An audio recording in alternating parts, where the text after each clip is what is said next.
introduction to the Union Village, I'd like to ask, why are each of you passionate about this project? Mr. Marshall, if you could start off.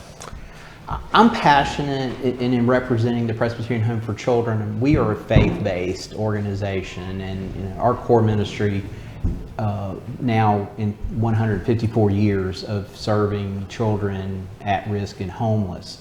But what we found ourselves in a situation of being able to solve a big problem, and that is housing with full wraparound program supports for the blind and deaf-blind, by partnering again with our neighbors, our friends, AIDB.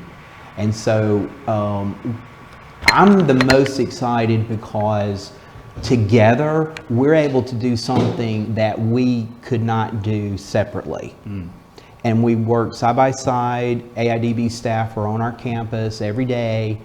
And so one of our first resident refers to Union Village as the next, other than heaven, is the best place on earth. And so, to be able to provide that support, safe, secure, affordable housing for those precious individual adults, where the cash flows come back affordable to them, but they come back to help us take care of children.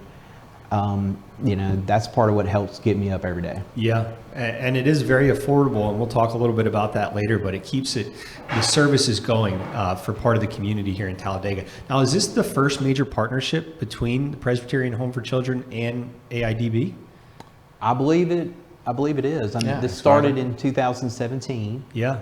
AIDB came to Talladega before we did, but very historic institutions. But in 2017, the concept of Union Village started, and my predecessor, Mark Howard, president. So he came here and had the idea of creating this really special place for these residents. We had the capacity, and so he approached Dr. John Massey at AIDB. So that vision, that energy came together, and then Mark moved back to the Midwest to be close to grandchildren, and I came on board, and we began. The first part of this was filling up 4 large cottages. Started in 17. Then we added the President's Home. So now this is being used just like the other 4 cottages. Yeah.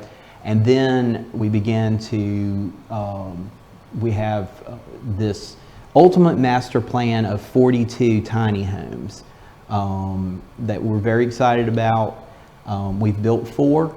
We're about to build, we're breaking ground on 2 more actually next week. Okay. And this is where, we started together working with AIDB.